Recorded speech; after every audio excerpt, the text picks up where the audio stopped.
Hello everyone, I am Tacit and welcome to the Gems of War Guild Wars week 91. Gosh, that number's getting big. We're like half a year away from the, well, a little over halfway, halfway through next year. Will pretty much be the 100th Guild War.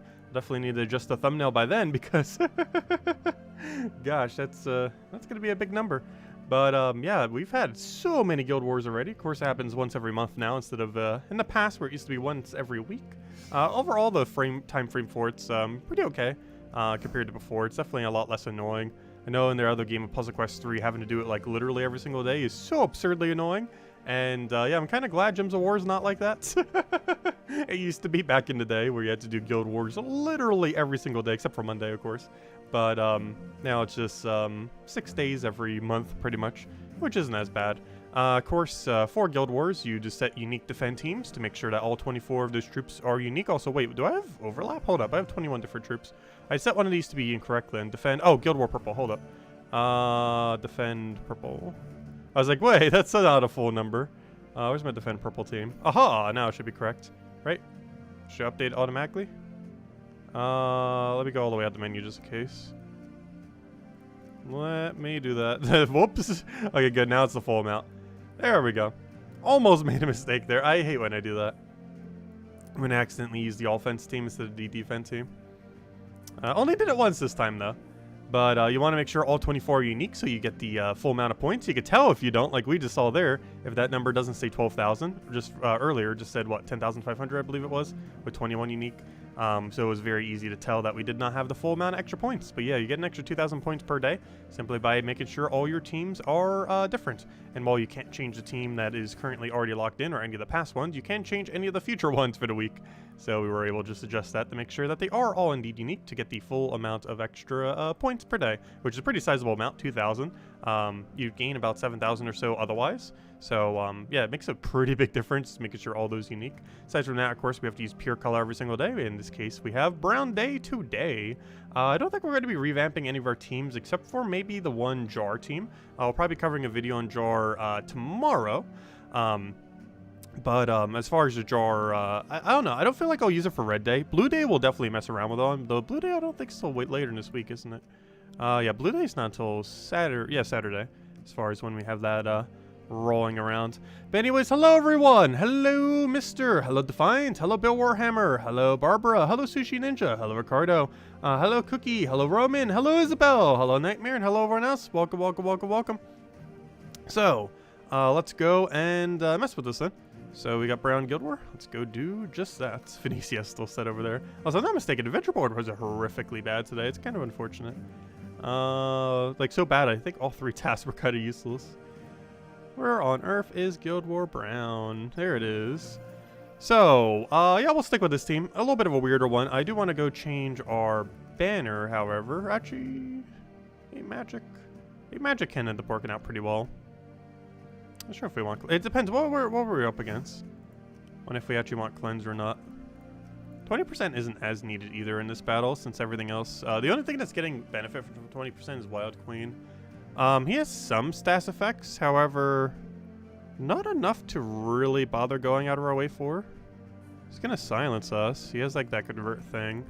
He's gonna get resummoned. He has like that ultra annoying thing, however, everything that gets hit by it's gonna get, Oh, never mind, they don't get stunned. Why do I think he had a stun? It could be okay to go with Safety Cleanse. I think we're going to stick with what we have right now, though. He's using Rune Priest. He probably has Dispel on it, too. No. Gain extra brown. Interesting. He really wants to get the Denial onto blue, which is a little bit weird because today's Brown Day. Not quite understanding the team, but we'll see how it goes. I think we'll stick with what we have. I don't think I want to change anything. And just double check what do we have set the Titan to. Pretty sure it's all set correctly, but I'll always like to make sure. That's correct, correct, correct, correct, correct. Yes, and yes. Okay, everything's set correctly. I want to make sure I have Enrage so that we can hit better damage. For example, his first law has 50% score reduction. However, if we have Enrage, it just hits through that, so pretty nice. Alright, let's just stick with this. I don't think we need to revamp anything. At least for his first battle. Oh, did we have a 100 gem today? Hold up. Was there? I guess I didn't look at it properly then. I checked it earlier today. But maybe I already forgot what it was. Let's see. He's stunned, so that's pretty nice. Don't need to worry about that. Unfortunately, he's getting a lot of follow-up there. Convert purple to yellow. We don't have any alignment there. We can go for that, but that doesn't have any alignment either. I really don't want to do this just for skull alignment right now. I think we have to, though. So we'll do that. Get a poke, get a kill. Potion in play. Not much we could really do about it, though. Red to green's not going to do anything right now either. I think we just take a skull and just hope something happens. We cannot cascade one far.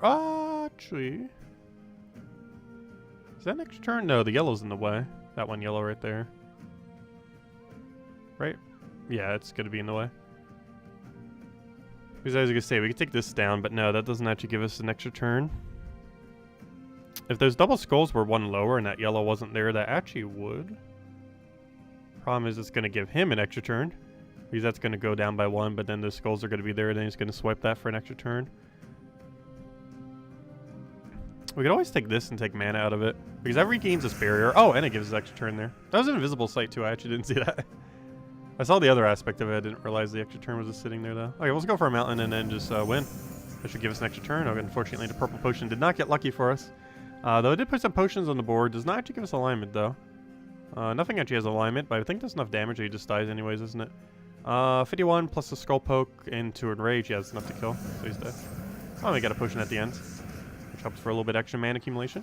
Wonder how that will affect scoring. This is the, oh yeah, I didn't put it in the title, but probably should actually. This is the first ever guild war with potion effects, by the way. So this is the first time we have to deal with this. So were there gems on Adventure Board? Oh yeah, all right. I guess I looked at the first two and was like, oh, yep, it's dead. And it's like, oh, nope, never mind. But yeah, 100 gems pretty solid. I must have looked at the beginning of it and was like, yep, they're all bad. I kind of ignored the last one. Anyways. Let's go continue on Guild Walls. Do we need to change anything? So, he has Fairy Fire now, so we might want to cleanse for that. However, what are you running on Monk? Why does he have extra blue? He must have done that on accident. So he's using a Yogg Queen Titania. This is very annoying to face. He gets to convert away brown pretty much at the beginning as well, which is somewhat unfortunate. I think we stick with what we have, though. I'm just going to stick with what we have and hope it goes well. We need to get a really lucky Templar. It's one of the reasons why I actually use Templar is because of this team right over here. I want to have a really good red to green convert and then just kind of control the battle from there.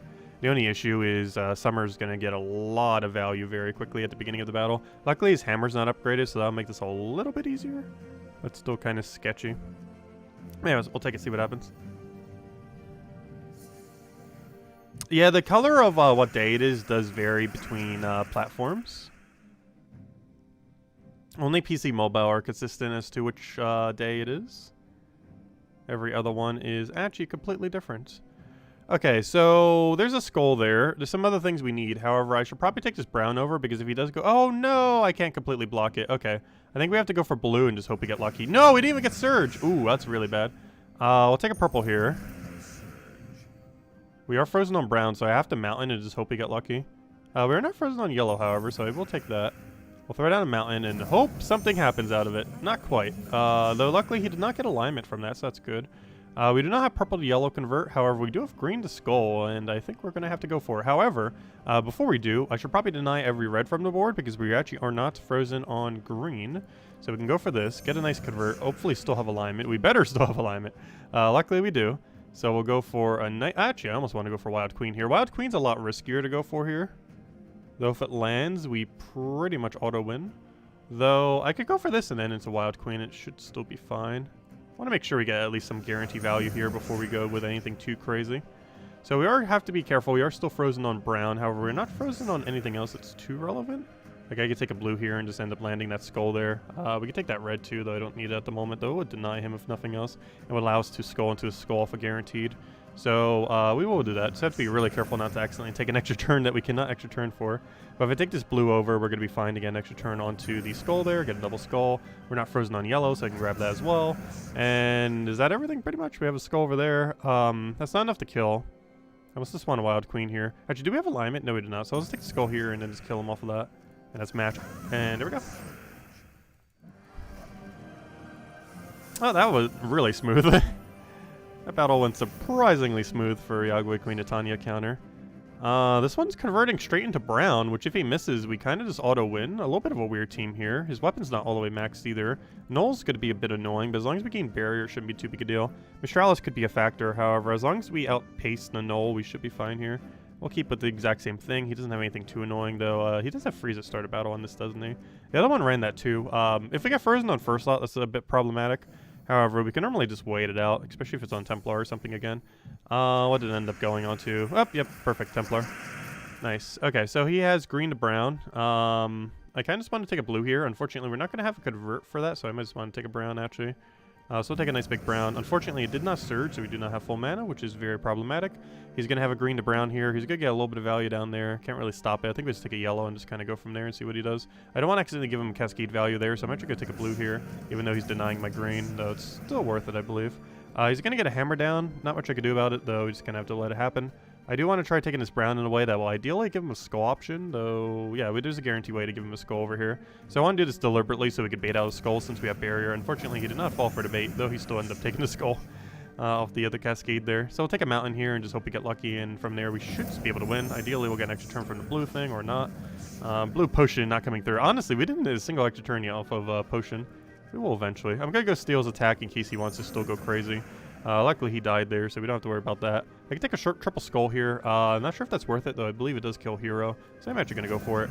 And we get a lucky cascade off of the sky. Unfortunately, we are still frozen on brown, so it does not net an extra turn, even though it was an extra turn. However, we are not frozen on skull, so I can go for that, and that will guarantee we get an extra turn. Oh, I should have went for that first. Not sure if we had alignment on it, though. I guess we just go for another skull here and should be good. So we'll just take that and he's dead. Alright, there we go. Another smooth one. 2 more to go. That would have been a perfect clear on brown day. Decent pacing. I think we're on 9,500 pacing. Doesn't feel like 9,600 yet. Sun Spear. If he's running Entangle plus freeze, I should go cleanse. He is. Okay, we finally need to go cleanse this time. Oddly enough, using Tapon. Tapon's generally not used these days because Summer is a better option. Kind of interesting to see that he's actually still running Tapon. Honestly, I just want to go for 3 cleanses here. I don't even want to deal with a thing. The only thing that's getting 20% mana start benefit anyways is our Wild Queen. And while it is important to get her up a little bit quicker, it is a lot more important to make sure we cleanse and make sure that's not a factor. So let's go head back in. That is not where Guild Wars is. That is also not where Guild Wars is. Gosh, how many misclicks do we want? There we go. Okay, let's go do this. See what happens. Let's go run it with all the cleanse. Should be good to go. As long as we get a lucky cleanse in the first few turns, we should be fine. Biggest issue will be if that doesn't happen. Because we will be entangled, and this team very much does not like to be entangled. It doesn't have any kind of stun or anything, so as long as we can get a really quick cleanse off of these Orpheuses, we should be fine. Who knows, maybe we'll even get a turn 1 cleanse. Did we get it? Yeah, turn 1 double cleanse. How broken is Orpheus? So we don't even have to worry about either of those 2 side effects. We don't have to worry about the freeze, and we don't have to worry about the entangle. Very insanely lucky there. We'll take a brown. Unfortunately, not full mana for the other thing. Oh, I didn't double check the alignment. No, I should have. Oh, no. Don't you dare go crazy. Okay, he didn't do too much. I can go for a mountain here. It's not going to be too much value either, though. 2 explosions. It's almost just better to take a yellow and hope we get a good convert. Also, taking a blue and getting a really good convert could actually work, too. As long as it surges, we just won. Good, we won. As long as something crazy doesn't happen. Okay, so we just go for a big convert here. Gonna have to get a very good Wild Queen, but we should be fine on that. Do we want to go for a Wild Queen first? I think we do and just do it on hero. It could miss and kind of backfire a little bit, but I think it's worth it. Double check, what's our other alignment? Yeah, it's not worth it. Let's just go for Wild Queen. So we'll do that. Nice, we got lucky, and I believe that is match, and we just won. There we go, easy enough. There we go. A little bit of a shaky start. Well, it started really good. Then I forgot about alignment, and then it went really well again. Oh, an infinite team. Kind of interesting. Everyone in their guild is running Yagway Queen Titania, but he's running an infinite.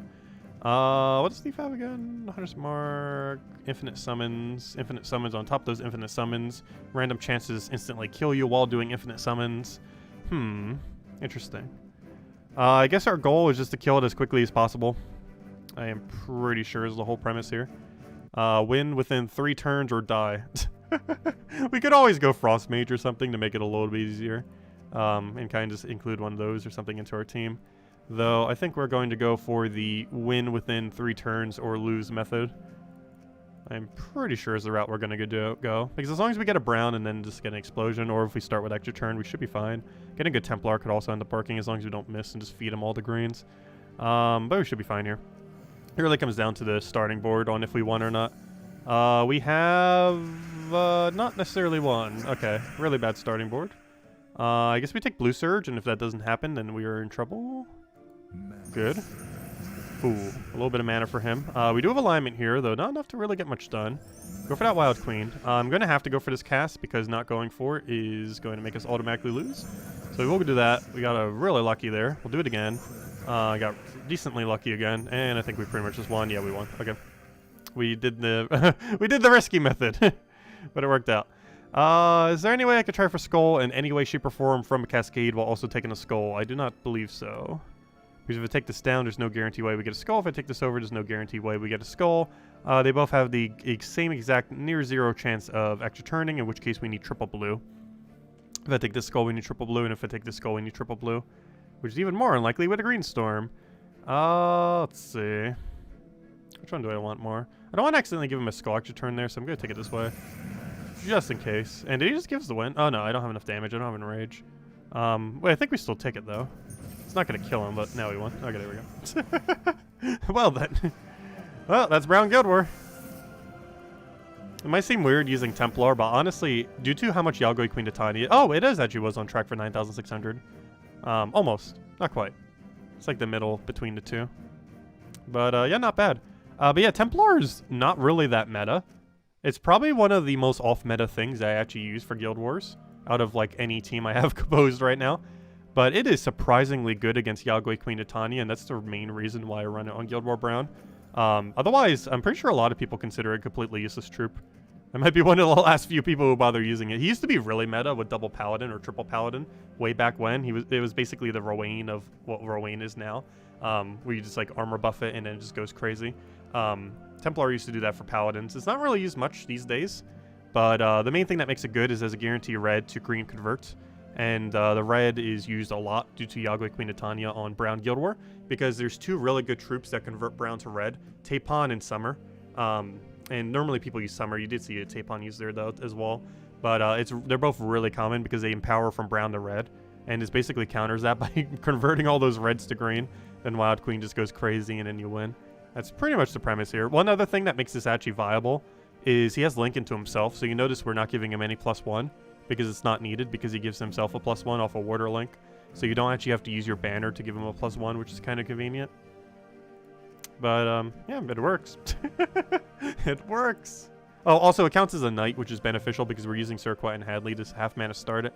We're mostly using him for his double convert, but we do get a 5 mana start on him, which is also kind of convenient. Unfortunately, that's not enough mana start to get him to where a non-surge gets him to full. Because if we take a blue mana, we only get to 9 mana, not 10. However, if it does surge, that's full mana when it wouldn't have been full mana. Because if we were running 20%, that would be 2 out of 10. And if we surged on a blue, that would be an additional 7 for 9 total mana. However, with him starting with half mana, a surge on that is 12 mana, which is enough to get him to full, which is kind of convenient. But, yeah, it just works. Doesn't always work, but it does work. When it works, it works. Can you show tomorrow's team? Sure, what am I even running for tomorrow? What even is tomorrow's color? Isn't it blue? It's either blue or red. I think it was red, actually. Tomorrow is the color of red. I'm pretty sure I run Zugoff. I might run a Flask team. I personally do not feel like red Flask works that well, though, compared to blue Flask. Where's our blue Flask team? That's not our blue Flask. That's also not a blue Flask. Wait, was that red Flask? I almost made a red team out of it. The cheap team is almost a pure red team. I guess you could kind of incorporate it into a red Guild War if you truly want to. But here's blue Flask. Celestial Flask, Grey King, Mistralis, and Queen Beatrix. There we go. Anyways, what's my red Guild War for tomorrow? Was the question that was asked. There it is. Oh yeah, it's just Olan Zugoff. So one strategy that you can do for red Guild War that is so strong that a lot of people actually counter blue on red Guild War day. If you ever wonder why on earth people are doing that, it's pretty much because of this team. There's two really good things that this team can end up doing. One is, well, we have double Empower, which is always good. But one of the main gimmicks of this team is we have Impervious on Zugoff, and he's our only blue while we're creating blues, which means he cannot be frozen unless they have a cursed freeze, which pretty much no one's going to be running on defend. It just requires too many options. But This basically makes it so we're never going to get frozen on Zugov while feeding him automatic extra turns off in power. This is very convenient because you just go straight into Zugov and just auto-win. The other reason why blue tends to be countered, aside from that, is Doomed Crossbow. Doomed Crossbow converts all blues into Doomed Skulls, and that is very strong on Red Guild War Day. This can actually even be stronger than the Zugov cast in some situations because you have a lot more control over where it's going to go compared to Zugov that's completely random where it does the skulls. Luckily it has the freeze, so it can make up for that a bit. However, yeah, it ends up working out pretty well. We also run Hierophant here because if they are running a freeze composition, even though Zugov is safe, our hero is not. So the reason I run Hierophant is it is the only hero class in the entire game that has both cleanse while having triple damage burning. No other hero class in the game has this combination of having both Fire Blade off of fire and purification for the cleanse off of Life Tree. This is really good because if they are running freeze, not only is your Zugov immune because it has impervious, but you're also going to have your hero that is basically pseudo immune because all you have to do is just take a single extra turn and the freeze is no more. Which means, yeah, you don't have to worry about the freeze at all because the check for the freeze, the cleanse triggers before the check of the freeze. So if you're already frozen on red or skull and you take an extra turn off of red or skull, you're not actually going to lose your turn because of purification. The cleanse triggers before the freeze check, even though you're already frozen when you're taking the extra turn. So yeah, it ends up working out pretty well. So you just do that and don't have to worry about freeze. You get your triple damage burning from Zugov, and it kind of just auto wins. It's another one that can do 9,600. Unfortunately, if the strategy doesn't work, it just falls apart. But hopefully your hero doesn't die. That's probably the biggest issue with that team. Is hero is definitely a bit of a liability. You could use a tankier hero class, but your chance of winning could it will probably go up, but your score would go down. The damage impact would also be a bit lower. And sometimes just having a higher damage impact is more consistent for winning anyways because you can pretty much get like a double kill before they can even act. Especially with that triple damage burning and Zugov just automatically getting a kill, of course. Anyways, let's go take out all the dailies. I got 100 gems, which I'm mistaken. We actually do have something good off Adventure Board. 100 gems is a really good thing to have. Not as good as some of the other ones. I'd rather see Imperial Ds and stuff like that. But it's definitely not a bad thing to get 100 gems, that's for sure. I am looking for where on earth my team is. Where's oh, it's all the way at the bottom. I like how I end up color coding it so I wouldn't forget where it is. And now that I color coded it, I feel like I have even more trouble finding where on earth it is. It's why I didn't bother color coding the Guild War teams. I might at some point. The bigger issue with that is that the name for them would be a lot shorter. So it'd have to be like defense for each of them just as their color or something. And that could get confusing not having the word and just the color. Or name it like Attack G for green or something while having it colored green. And then DEF green for defend. But the problem with color coding them is I think you have like 8 characters total that you can use because the color code takes so many spaces of the title. Which makes it very limited. But if anyone else has any other questions, anything you want me to go over, do let me know. Find out a code soon. Also, we'll be going through the entirety of the Illithia faction. Illithia, if you haven't already done it, it's actually one of the easier pure factions in the game. Might even be worth not even potioning for, as it is among probably the top 3 easiest, definitely top 5 easiest factions in the entire game.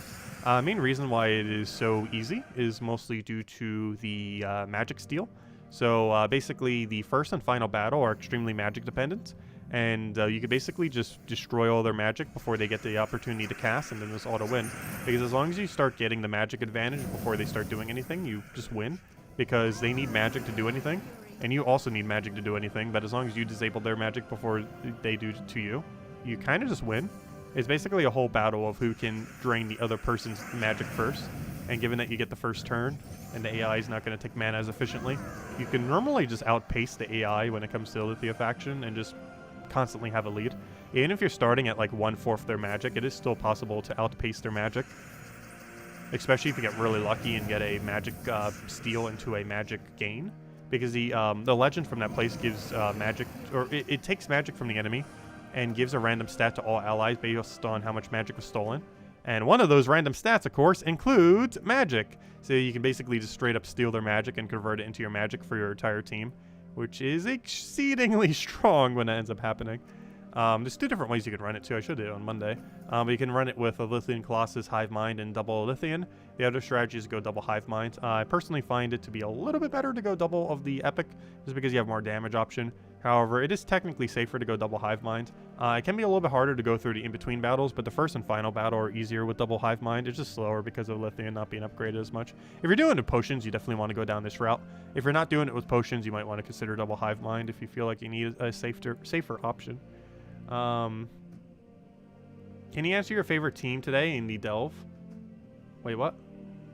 Can you use your favorite team? Oh, wait. Are we allowed to use rogues for this color restriction? Wait, that's funny. Is my normal team actually usable here? Let me go check. Where's my, where on earth is my Night Spider? Is that actually possible? Yeah, isn't it purple-blue? We actually would be able to get away with this, wouldn't we? I guess we will. I was originally going to go, what was I going to go? Oh, yeah, you can just go standard Rowan here. Oh, standard Rowan so much quicker. You know what? We'll go standard Rowan initially. But once Rowan stops one-shotting, we'll switch to Night Spider. So, yeah, we will use Night Spider, just not initially. It's just so much slower to use Night Spider when we can just one-shot Rowan. But once Rowan stops one-shotting, I guess we'll mess with Night Spider for the rest of the time. But for the very initial battles, we will be doing Rowan just because it's going to be so much quicker. Hey, we got a Genie Lamp from that. It's the cheapest artifact you can ever get, or treasure. It's pretty much always worth getting. Not only do you normally need it, but it also saves you like 10 minutes because of the enchant. And it also gives you the cheapest treasure you can ever buy. 1 single treasure for 30 gems. Which normally is not worth getting treasures, or, you know, paying gems to get treasure. However, this one's so absurdly cheap that it is worth it. Especially with all the other side effects that it gets. As well as allowing you to consistently get the 2 orbs and the vault key.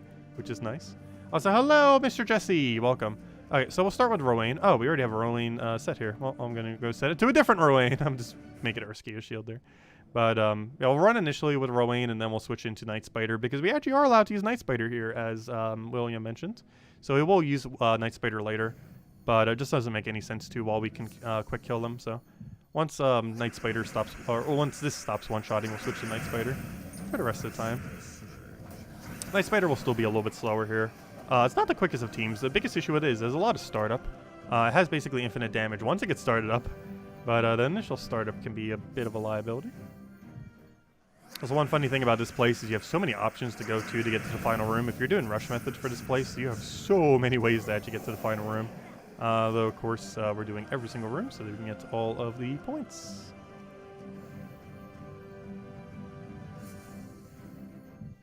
That is the goal here. It feels so weird seeing potion gems start at the beginning of battle.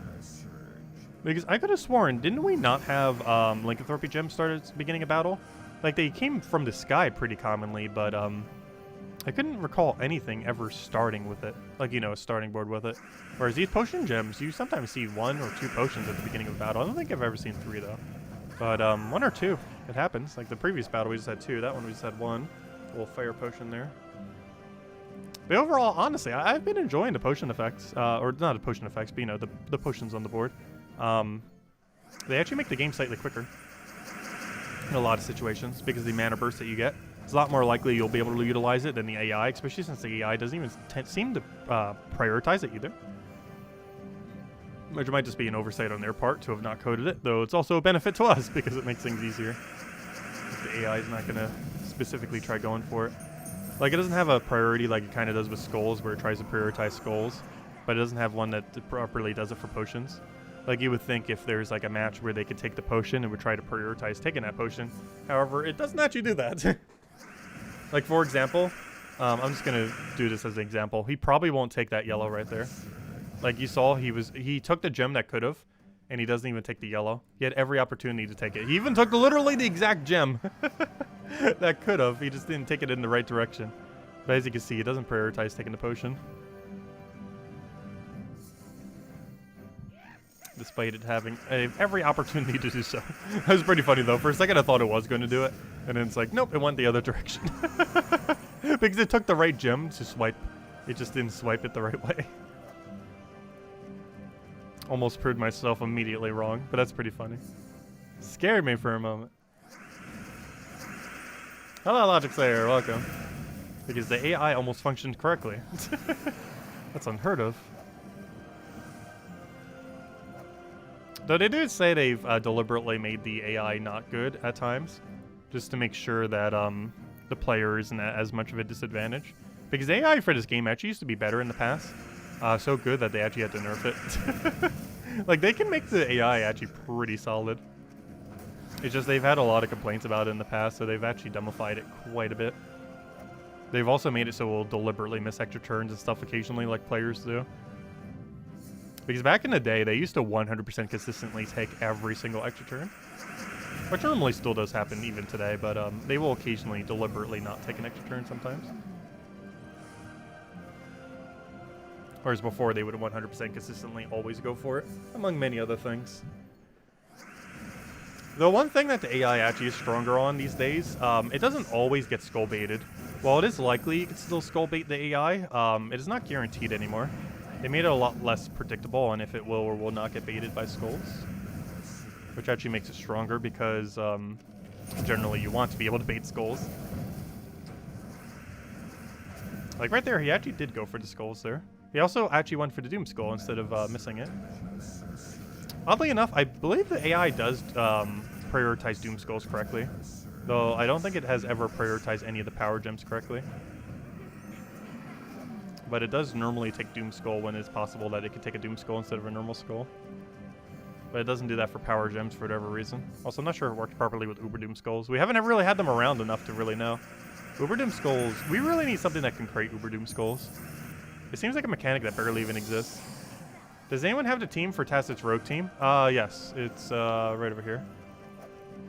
It's this one right over here. Where is it? Where's my Rogue team? Yeah, it's my favorite PvP team in the entire game. It's not the best for a lot of stuff, and even for PvP, it's not the best PvP team, but it's Rope Dart, Night Spider, Mother of Darkness, Captain McCall. It does use the pay-to-win banner. However, the pay-to-win banner. Well, you know what I mean, the war coin banner. However, it can be done without it. You just want to feed mana into your Night Spider quicker. You don't have to be using specifically that banner. It's just the one I currently use because it does work really good for getting Night Spider up. Next best is to use like a +2 purple, +1 blue, -1 something. It's probably the second best bet. However, I personally do go all in on Night Spider, and it does use one of those weird war coin banners. It's one of the few instances where I actually get it used. There are 2 war coin banners that are actually really, really good. They are actually right next to each other as well. Banner of Blood and Fanged Banner. The 2 banners end up giving +2 purple. These 2 are the 2 best banners that you can end up getting through war coins, and are definitely the highest 2 priorities to end up getting first.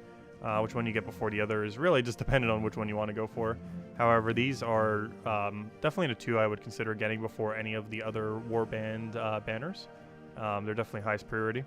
So whenever you end up getting warbands from random drops, those are the main 2 that you'd want to go for. They are the Vampires one and the Dark Assassins, I believe, is where the second one is from. Was it Dark Assassins or Poison Fangs? I can't remember. Pretty sure it was this one and Dark Assassins. But you can't check because it doesn't tell you when you already have it. I'm pretty sure it was these 2 that end up giving the banners, the respective banners. Also, we need to find some more war coins. In case they add another 2, I'm actually 10 war coins short. I haven't been getting any offers. Actually, I believe my offers were horrific today. Yep, as always. And of course, we don't have them on Adventure Board. I think, what? We've only had it like once on Adventure Board, not counting when they deliberately gave it to everyone at one time. But yeah, hopefully I'll get it again soon. Because if they, I'm pretty sure they're not going to be adding another 2 anytime soon. However, if they're going to again, that's kind of concerning because I am 10 short. Though they kind of just added some pretty recently. It's still going to be probably months before they do another one again. You've been using the Night Spider team. It's been really fun. Yeah, honestly, it's my favorite team in the entire game. As far as like fun to play factor. It's not the most efficient team in the game, but it has a really fun play style that's rather unique to it. Because it's an infinite loop team that you actually have to like think about for the most part. A lot of other infinite loops, you kind of just loop infinitely like Truffle and you just keep kind of spamming it and you barely even have to think about anything. But it can infinite loop, but you actually have to do more input into it, which is kind of fun.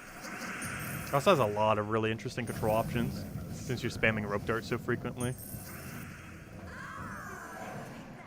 It's also the most efficient bleed team in the entire game. Being able to one turn a 4 stack of bleed for 10 damage per turn You're not normally losing that many turns, however, whenever you do, you're doing 40 true damage, essentially. 10 to every enemy. I do wish bleed builds were a little bit more viable. The biggest issue with bleed is there are very few options that both have bleed plus true damage. Mother of Darkness, oddly enough, being one of the only few. Actually, it might be the only one. I know there's very, very few options. But, I'm not sure why. Because, obviously, if you're going to be doing a bleed build, you're generally going to want to be doing true damage off your ability. But for whatever reason, a good majority, like 90% if not more, of everything that has bleed does physical damage, which makes absolutely no sense at all. Because you're combining physical damage with true damage, which is a very bad combination to have. Also, nothing that has bleed, I don't believe currently has like the 50% skull damage directly, which is kind of weird. Because that would also be pretty good synergy if something both had bleed and then like a 75% chance or 50% chance or, you know, something to directly hit their HP value. Unfortunately, that's not really a thing. Actually, doesn't Mortar Slaughter have that? He has like a double bleed into a double death mark. Though he's obviously not used for his bleed. He's used for his final trait, being able to do true damage combined with, gosh, what's the other thing? The death mark spam that he has. And obviously the Doom Skull is the main thing. The Doom Skull to the true damage. Also, I'm not sure why. I've been a little bit more sniffly today. It was really good yesterday, and now today it was kind of not horrible, but worse than yesterday. Which is weird. Because yesterday almost seemed like it like completely went away. And today it was like, nope, it's back. So it's probably just seasonal allergies then. Because that won't go away for at least like another week then. No, it's not horrible right now, luckily. It was really horrible those few days. It's manageable now though.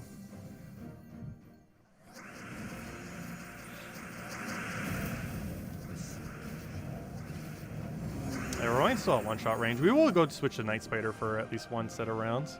Once Rowan doesn't one-shot. It's going to be a bit slower than using Rowan even once Rowan doesn't one-shot though, but we'll still mess around with it. Nothing else. I don't think I've ever actually used it under the effect of enchant. Because normally I wouldn't in this kind of game mode.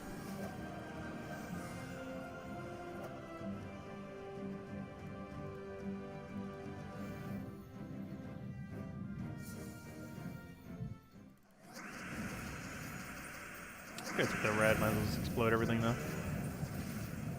Explode the win. I'm still surprised that to this day they have not tweaked Leprechaun. There's so many other troops that were kind of like Leprechaun that they end up tweaking. But Leprechaun and Thrall are probably like the two ones that I'm just extremely surprised they haven't touched at all. They don't do balance updates that often though. The most recent one was literally last December. Which means it's almost been 1 year since the last balance patch.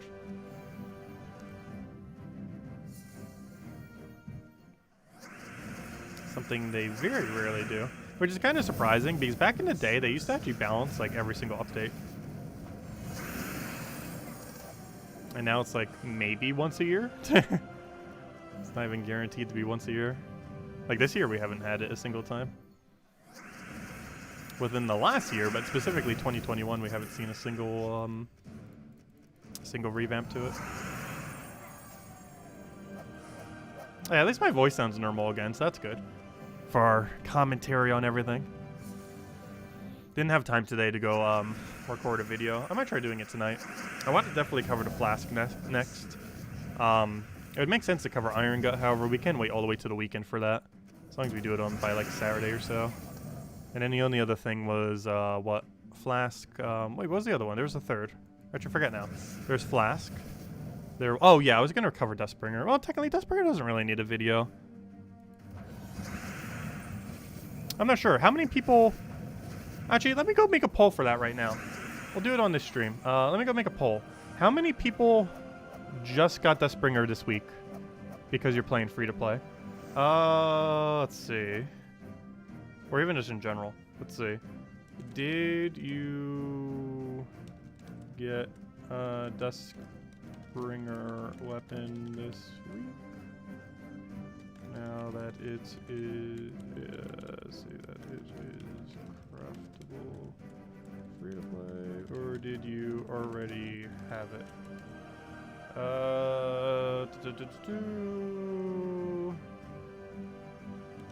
got it this week. Already had it. There we go. We made a poll. I'm actually curious. But yeah, did you guys already have Duskbringer? Or were you just able to get it off the last component that was available this week? Because I feel like that number's pretty low. Well, I might be wrong. Like the number of people that specifically got it this week. So this is the first time that free-to-play can get it this week. But it also assumes that free-to-play players also remembered to get to the other 2 components when they were pass available. It also assumes they were playing all the way back then, because I think the first component was available, like, what, 3 months ago? So people who just recently would have, or, you know, it's possible that someone who just started didn't get to the previous components either. Oh, you got your iron get today? Nice.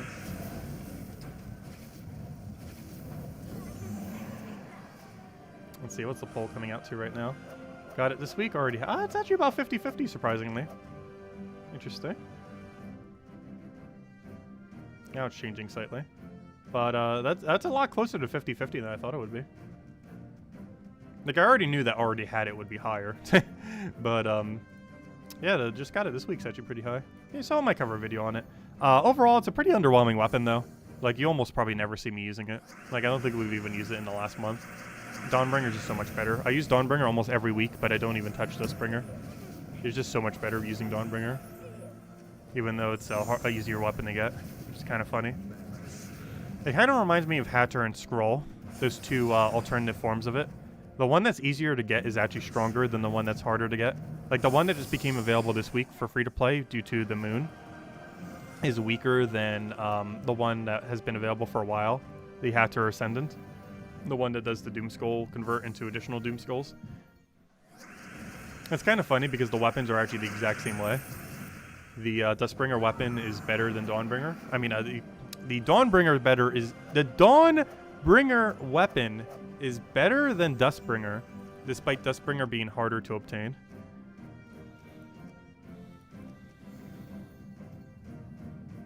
Nice! 3 more Nisha tokens to get your first Mythic max at 100% rate. Very nice. Who are you putting it towards? Phoenicia or someone else? I know a lot of people go for that initial Phoenicia. I always do still have concerns with that, just because, especially telling people to do that, because you never know when Phoenicia might get nerfed, or not necessarily nerfed, but something else coming into the game that might be the new Phoenicia, and that would be problematic, because if anything ever becomes a new Phoenicia, Phoenicia will be completely useless, assuming you have the new Phoenicia, because whenever it does come around. Because her final traits are really abysmal. She's used entirely for its ability. So if we ever get a mythic that has a better ability, that does, you know, what she does basically, but just better, she'll become dead content immediately and never used again. But in the current state of the game, Phoenicia is ridiculously good. She gets a lot of damage from it, because not only does she get 6 magic, but she hits all enemies, so she gets 24, but she also doubles that amount of damage, so she gets 48. She gets 48 additional damage just for being fully metaled, which is a lot of additional damage. 12 per enemy, 48 total. It's one of the highest, if not the highest, or tied at the highest amount of value that you get for upgrading a mythic or a legend. Actually, I think the equivalent for that on legend is Queen of Tanya. Queen of Tanya, not exactly as high, but it gets 50% extra. So it's getting around 6 additional damage for 24 total. So not too bad. It's not as much as Phoenicia. It's still a lot. Because Phoenicia ends up getting 8 for a total of... Oh, did I say the wrong number earlier? Hold up. But yeah, she gets... No. It's 6 additional magic. The 6 gets doubled into 12. So yeah, never mind. That was right. I was doing the one for Queen of Tanya wrong. She gets 9 additional damage. And that's a total of 36. Whereas Phoenicia gets 48 effective total extra damage. Where's all the green? Oh, I cast it and didn't die. But you know what? We're going to switch to Night Spider for the rest of these, I guess. Or at least for one set. Not sure how efficient it's really going to be. Someone asked for it, we might as well do it. Plus we get to play the fun spider team. I didn't even realize that Night Spider can be used here. There's a couple of factions you can get away with it on. You would need really specific color overlaps, though. And it just happens to work for blue-purple. So let's go bring this out, might as well. At least for one set of rounds. Just to see what it's going to do. I want to go change my tokens, but I forgot we got to change the team first and then save it, and then we'll change the tokens. You have 15 Nisha medals and you don't know what to do with them. Yeah, I don't know. I'm still hesitant. Even once I get my second set of Nishas, I'm not sure if I'm even going to use them immediately. Because it just takes so long to get them that I wouldn't want to accidentally use them on something that's just going to be bad after some amount of time. And you just never know when it's going to happen. Also, Captain McCall is going to be surprisingly effective on this team. Also, I need to go remember to go change my banner thingy, because we actually don't need 20% mana start when we're using this team. Just go straight into another Nisha.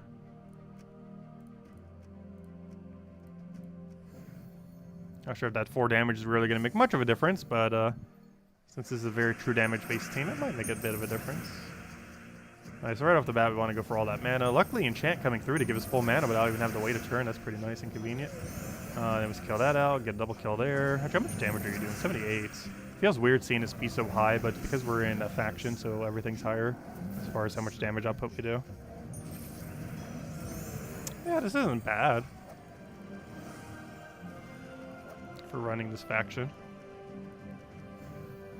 One funny thing is, this might actually still be able to get all the way to the kill range. As long as you don't have spell reduction, which some of them do have spell reduction here, unfortunately. At least we don't have to worry about their damage getting in our way or anything like that. That's nice. There's Rope Dart instead. Plus that 10 true damage at this level range is going to be pretty good for getting those strip damage in to bring them into kill range. Yeah, I'm surprised how close the poll is to 50-50. They already had it slightly higher, but yeah, I'll definitely have to cover a video on it though. The next one's going to be on Flask. I think we're going to cover an order of Flask, Duskbringer, and then Iron Gut this week. Flask I should hopefully have up tomorrow. Duskbringer hopefully Thursday. And then probably Saturday we'll have Iron Gut up. I think will be how we distribute it at this point.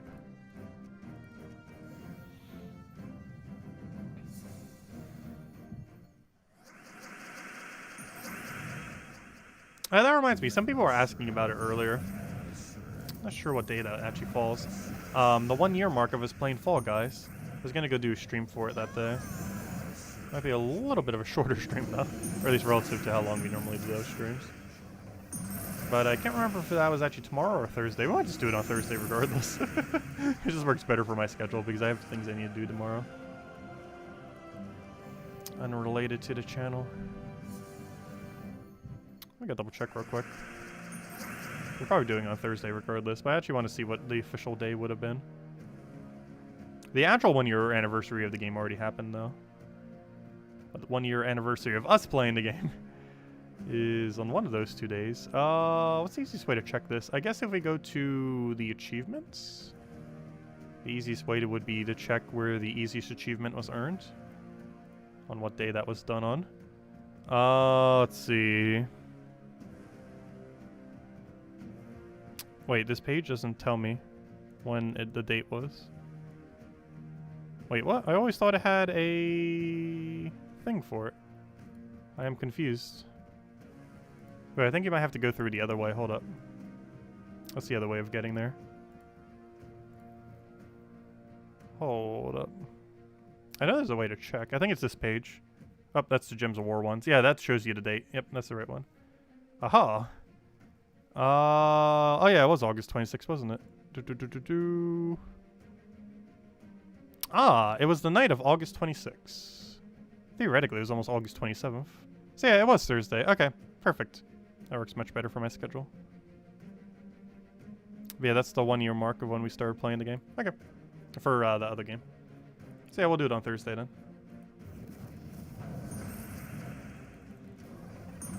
Perfect. Because it actually works much better with my schedule. So throw that down, throw that down.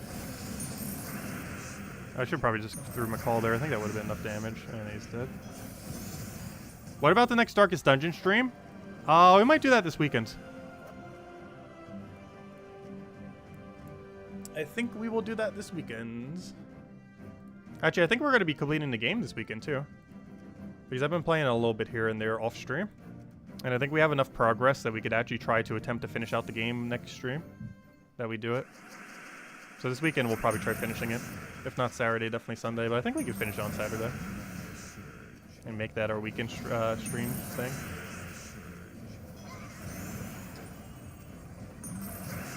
We might even try a run at, once we have an official date on when Darkest Dungeon 2 is coming out, we might try streaming the hardest difficulty in the game.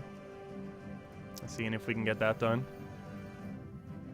Because after playing the current darkest difficulty, which is pretty much like the standard difficulty for the game, because the first time we ever played through, we played on the easier one. This time around, we're playing on what's basically the standard difficulty. It's actually surprisingly easy, because we have all the experience of having played it before. So a lot of things that would kind of catch you off guard and absolutely obliterate you are now like a cakewalk, because you already know it's coming.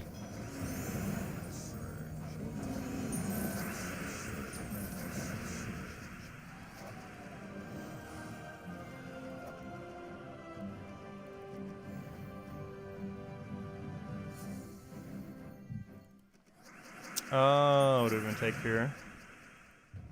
Which is one thing I'm citing about with the Darkest Dungeon 2, because a lot of it you're not going to be expecting initially, since it's a completely new game. So you're going to get caught off guard by everything. Once again. There should also be a lot more balance, given that they had a whole game to experience it with. Because I believe that was the studio's first game. The people that were developing it, like a lot of them already developed games in the past. But as a studio, I'm pretty sure Darkest Dungeon was the first game they ever made. As a studio specifically. Even though most of them, if not all of them, already had experience making games before. Oh, level 10 chest, nice.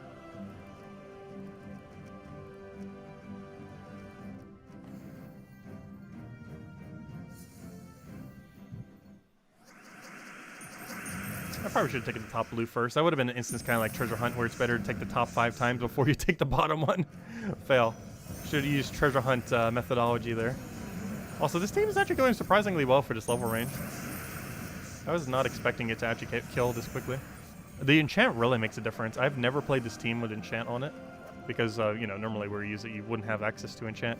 But enchant goes a long way with this team. Like a really long way. It's surprisingly effective. What do we want here? Let's take blue for now. Oh, I could have taken that for Cascade, couldn't we? Whoops. That's a big deal, though. We're at the point where we're almost going to stop one-shotting, though. Very close to the not one-shot range. Currently, it's still one-shotting. It still has boost ratio, too. Plus, worst comes to worst, we have bleed on them, so even if it doesn't one-shot, the bleed's probably just going to clean up the kill. The problem with that is Mother of Darkness kind of needs to kill, otherwise it doesn't get the spawn on gems. Oh, so hello, PY. Welcome. Oh, that reminds me. I haven't handed out a code yet. Let me go do that. My bad, guys. I meant to do that before we even started the dungeons. Or delves, whatever they're called. Well, let me go do that now. Let me go do that right after this battle. I meant to do that between Guild Wars and Faction. Hey, I'm gonna do it now. One moment. Let me go figure out where on earth I have them. Did I already hand out this code? I actually do not know. I'm about to find out. Can't remember if I saved it yesterday. Sometimes I forget to save the one I deleted. Okay, let's put it right over here. Put that there, put that there, put that there. Click refresh. I have already used this code. So that makes me assume that one is dead. So let me go take this next one then. So this one should be the actual real code then. Yep, that one is correct. Good. Alright, here it goes. Go. Here is the redeem code used on gemswar.com under. Oh, never mind. 1 second. Here we go. There's the redeem code used on gemswar.com underneath the game code section. Your invite code can be found in your view settings menu. Whatever game says right over here is what you put in for your invite code. Redeem code's right over there in chat. Just copy paste some random numbers and letters starting with DP, and gives the same reward as always. True treasure maps, 1 gem key, 200 souls, and 2,500 gold, and only usable on PC mobile version of the game. And definitely feel free to leave a like on the stream. Helps out a lot and is greatly, greatly appreciated as always. Thank you. There you guys go. Enjoy. Let's see. Have you been doing the vault, and have you gotten a copy of the moon? I have not specifically gotten a copy of the moon, mostly because we have not opened any vaults. However, other people have confirmed that the moon is indeed in drop table. Also, the post on Monday also mentioned that it did. But yeah, moon is definitely in drop table. I don't really have any need to try for it, though, because we already have it max, so I don't really need more copies of it. Because you only need 1 copy, and we already have it fully ascended. Because I just used a blue orb on it the second we got one. because it counts for Kingdom Upgrade. It counts for Magrim Woods, if I'm not mistaken. It counts for Magrim's Wood start. Yeah, it counts for Magrim Wood. But yeah, once you have a copy of it, you're pretty much just good to go. Just get a copy, use a blue orb on it, and it's maxed. That's all you got to do. And anyone who bought the season pass and got up to that point, you don't really need to try going for the moon, because, well, you already have it. But free-to-play players, it's this week has been the first time that you can actually obtain it. It's not too important to go out of your way to necessarily like get it, but it can be if you want to. The troop that you get from it isn't really too good. Like both the moon and the Hatter's troop that you get from it's not really that good. Hatter Reborn? No, it's Scroll Reborn. Hatter Ascendant's the better one.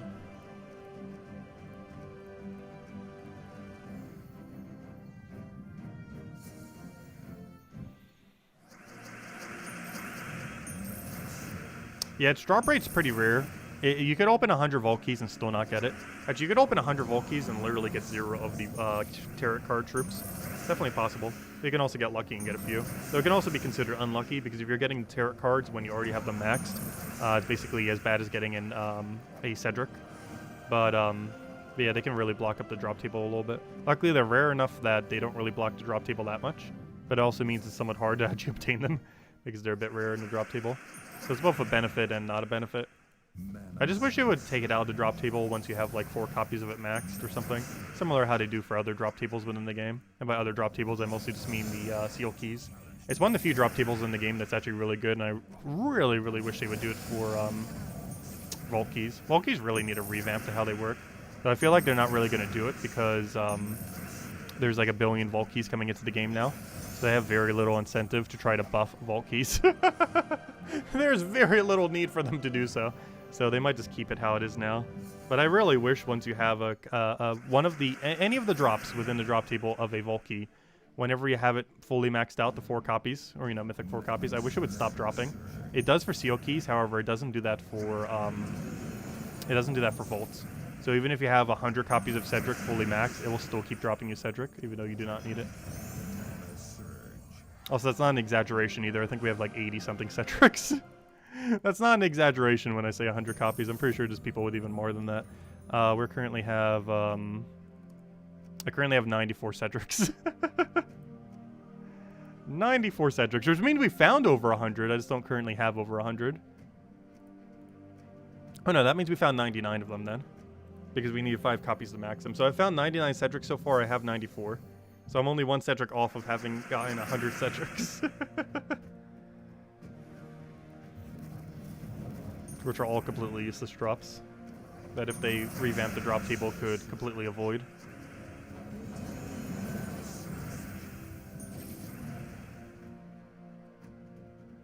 Yeah, the new flask weapon's pretty cool. There's a lot of looping teams that you can end up doing with it. We'll be showing a few for a video tomorrow. Some of which we've kind of already shown on stream. I might end up making a few more before I do the video, we'll see.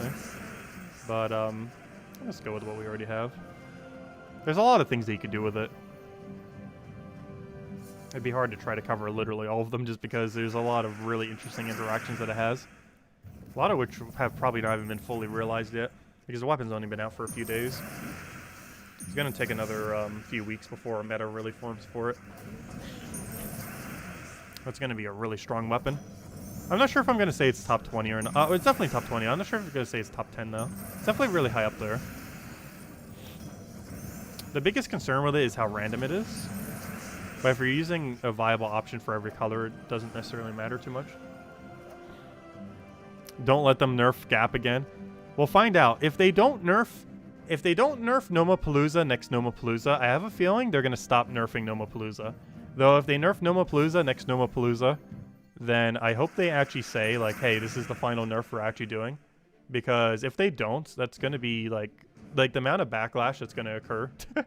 If they nerf Nomapalooza again without saying this is definitively the final one, is going to be pretty high, because that would have been 3 nerfs in a row, instead of them just doing it properly the first time. But, I don't know, next Nomapalooza will kind of determine what on earth the situation is with those. Because if they specifically don't nerf it next Nomapalooza, there's a good chance they will never nerf it again. But if they do nerf it next Nomapalooza, then that's, I don't know, that's concerning. As to what exactly will happen. Because that would be 3 consecutive nerfs in a row.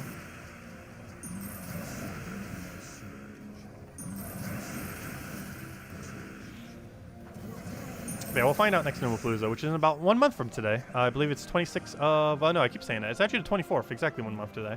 From the 24th to 26th of next month is the next Nomapalooza Vault event. I'll take that they're both the same thing these days, because you would only ever use Nomapaloozas during a Vault event. They're both basically the same thing. It's kind of like the difference between delves and factions. Like, delves are the actual location, and faction is when you're actually doing the dungeon-like part of it. Whereas, or never mind, is it the other way around? Never mind, faction is what it's called, but delve is... Wait, I actually forget which way it is now. Hold up. Is it called a faction in the actual process of the delve, or is it delve and then the faction? Let me go double check. But it's kind of like that situation, where all Vault events are basically Nomapaloozas, but not all Nomapaloozas are Vault events. But yeah, it's called a... Yeah, it's called a faction. The actual game mode is the delve. And it's kind of like the same thing, where the Vault event is like the faction, and the actual part of it, component of it, is the Nomapalooza, which is like a delve. So, yeah, that's the comparison. A faction is to Vault event, as delve is to Nomapalooza, essentially, where the whole component of it is called a faction, but specifically the game mode of it is called a delve, whereas the full component of it is a Vault event, and the actual game mode thing that you specifically try to do is the Nomapalooza. So the same comparison there.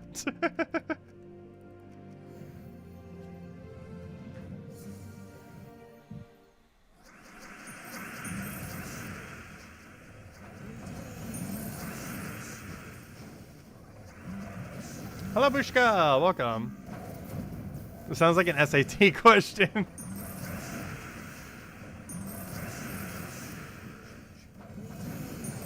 I'm pretty sure I made it more confusing than how much I even bothered clarifying. But they're the same difference. Do you recommend to use Blue Orb on Doomed cards, since we are not getting the Doom events as frequently?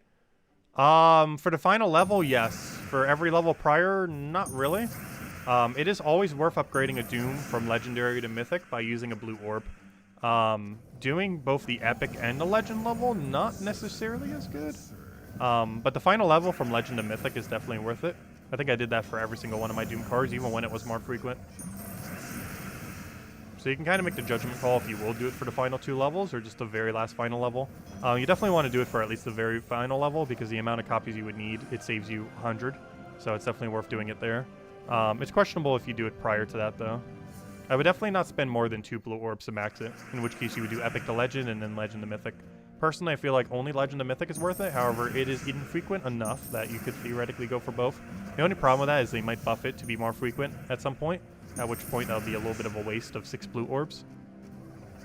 But you definitely want to use at least 1 Blue Orb on each to go from Legend to Mythic.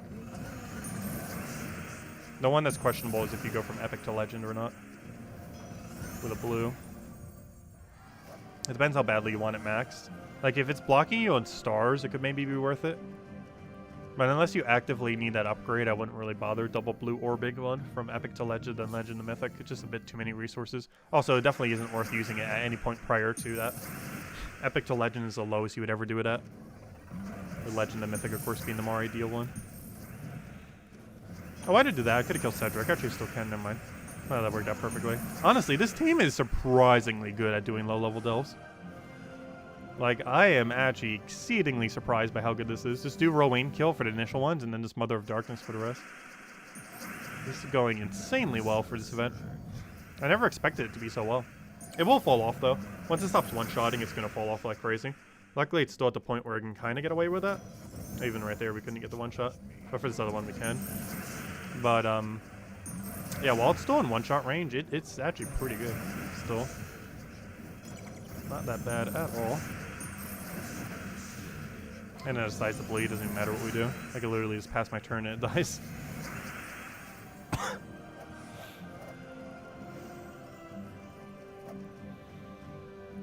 Hey, final one. Actually, we might need a few more battles after. Depends how the points ran. This isn't an extremely high earning points location. And if anyone else has any questions, anything else I missed, definitely let me know. Otherwise, once we finish out the rewards here, we probably will call it a stream for the night. And then tomorrow night, we will have the next color Guild War Day, which I believe is red, as well as a new pet. Don't forget to go claim the new pet coming out tomorrow. The International Dog Day pet will be available. I'm not sure when the Saturday pet's rolling around. Actually, let me go double check. But we'll probably get the International Dog Day 2020 pet at some point soon, too. The 2021 one's coming out tomorrow, so definitely make sure to pick it up.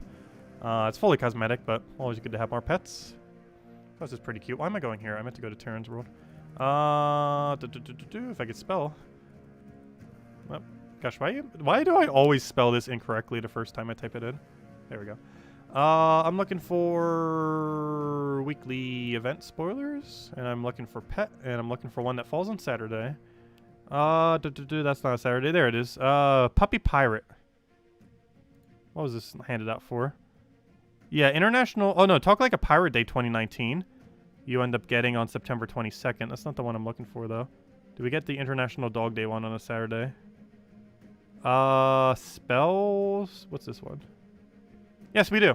Okay, so the International 2020 Dog Day pet is obtainable on... Oops, I did not mean to do that.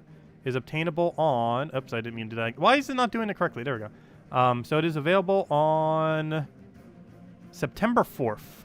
So we get the 2021 one tomorrow, and the 2021 is on September 4th.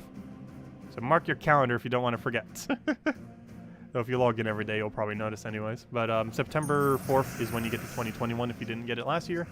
And the 2021 one is tomorrow for International Dog Day. One's kind of like a wizard. The other one is... actually, what is the other one? Comes out tomorrow. It should be right here. The other one is this little guy. Copy link address. There he is. This guy. Oh, I like this little harp. I didn't even notice that earlier. Yeah, we get him tomorrow.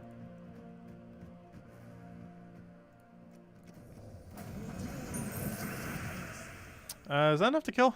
Yes, it is. And then we just poke him with anything. If that counts as anything. There we go. Oh, sorry. I didn't see your question, William. Let's see. Is your first video on YouTube private? Yes. The ones from ages back. Actually, private quite a few of them. I can't even remember what's the current public one. Isn't it when we opened the Iron Keys or something? I think was the one that's currently public. I can't remember what the absolute first one was. I think it was a guide for Unepic, which is a Metroidvania game. But, I don't know, it was a pretty fun game. Oh, so I think I just have it unlisted. I don't think it's actually private. It's just unlisted so it doesn't show as the first video down there. Is there a reason to save keys now? Vault keys? Yes. There's always technically a reason to save it. One is they might add more gnomes to the game. Like, for example, the 4 Mana Surge gnomes came in, and then you needed a bunch of keys to get all 4 of them. That took us like a couple hundred, like 300-400 to go get them all. So you never know when something like that might happen again. Though that's pretty unlikely we'll get that many ever again, but you never know. We weren't expecting that to happen necessarily, but then it did. Aside from that, if you're playing free-to-play, there's always a reason you should be saving vault keys, and that's to be able to get the tarot card troops. Though, if you're playing and buying the pass every single season, there's not much of a need to save for vault keys in the current state of the game. The loot is probably better than saving the vault keys for something. But if you're playing free-to-play, you should always be saving some amount of vault keys for sure. Or if you have so many resources that you don't know what to do with them, you should probably also be saving vault keys, because you never know when something might come into vault key that you might specifically need a really high number for. But if you're kind of like in the mid-range of that, where you're buying the season pass every single time, but you still need a lot of resources, it's probably best just to throw your vault keys immediately. Only really early on in the game, and really late in the game, I feel... Actually, early on in the game, you'd probably pop your vault keys immediately, too. I don't know. I feel like only really late in the game would you ever really need to save vault keys. Like, if you're at a point where you have so many resources where opening the vault keys for resources doesn't really matter too much, is pretty much when you would save vault keys. The only other exception is if you're playing free-to-play and you're being, like, a super completionist still. You probably want to save vault keys just in case for when new tarot cards come out, as well as for just anything that happens to happen to vault keys, which is the reason I save them for. But free-to-play definitely has to for the new tarot cards every single time. Like the second you get the next one. You might even want to wait a few of them. So like wait every like 2 or 3 tarot cards, then try to get them all. Just so you have a, just so you don't have to, you know, get that many vault keys every single time. Even though it is possible to get that many vault keys every single time because of Nomapalooza now. This like drowns you in vault keys. What do you think of the new weapon from the pass? Oh, it's really good. I'll be covering a video on it tomorrow. We were messing around with it a lot last night if you didn't see already. Though we won't be tonight, but we'll have a video on it tomorrow. But yeah, I've been messing around with a couple different teams. I need to go rename them and get them ready for tomorrow. Like a couple goblin teams for low level people. We end up doing it with like an extra turn spam kind of thing. A lot was Mistralis too. I made a pure red one as well. Where is it? That's not the red one. We were on Earth is the red one. It was this one. I don't know. It was pure blue, I mean. We made like a blue version of it for Guild Wars and stuff like that. There's a lot of weird gimmicky stuff you could do with it. It's really strong. It's one of the better weapons in the game.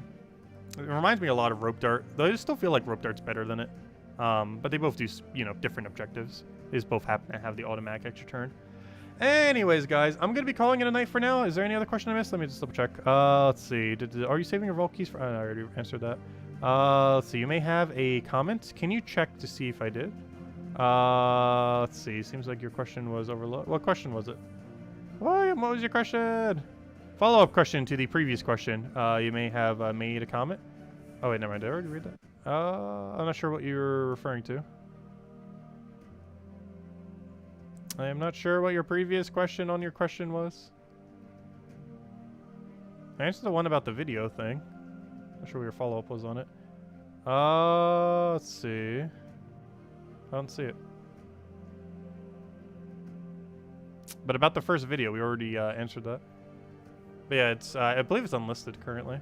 Stone Slicer weapon, is it worth it? Yes. Oh wait, is Stone Slicer in Soulforge right now? I didn't mention that on Monday. It's actually a really good weapon. Wait, is that actually in Soulforge? I did not notice it. Oh yeah, it is. Oh. Wow, I didn't notice a lot of things for the video. But yeah, there's a couple weapons that are insanely good to get this week. Doomed Blade, pretty nice. Has a red to... it's one of the weaker full AoE ones, but it's one of the 6 best Doom weapons in the game. Where it converts all reds to Doom Skulls. Stone Slicer is relevant mostly because of one particular factor, and that is that it creates purple while using purple. This will become really meta if we ever get a Construct Hero class. In the current state of game, it's not used too much because of the lack of Construct Hero class, but it's a really good weapon. Yeah, I didn't even notice that. Yeah, Stone Slicer is really solid. And Ankh of Nefertani. This is the 3rd component to be able to craft Duskbringer, and is the first time that all the components have been available to free-to-play players. So if you've been playing free-to-play and been getting all these weapons whenever they come out in Soulforge, it is now possible, as of Monday, to have a free-to-play Duskbringer. So that's finally available all the way from, what, Season 2? Season 3? That was from ages ago. I think that was Season 2, actually. And we're in, what, Season 5, 6 now? Season 6, right? I'm losing track. But yeah, we're in Season 6 now, and this is all the way back from, like, what, the end of Season 2? So it took a little while before it to roll back around, but finally did. Less than a year, though, at least, if nothing else. That's still, like, what, 9 months? At least they do come back. I always hate games that have locked content behind, like, past seasons, and then you never have any way of getting it again. While the wait might be a little while for some things in Gems of War, it's normally never longer than a year for most things. And they do actually come back instead of being gone forever. It's actually obtainable to get it's possible to obtain them again. Not only be able to obtain them again, but be able to obtain them free to play as well. Follow-up question is the let's see. Seems like your question was overlooked. Follow-up question to previous question you made. What is your actual question? Let's see.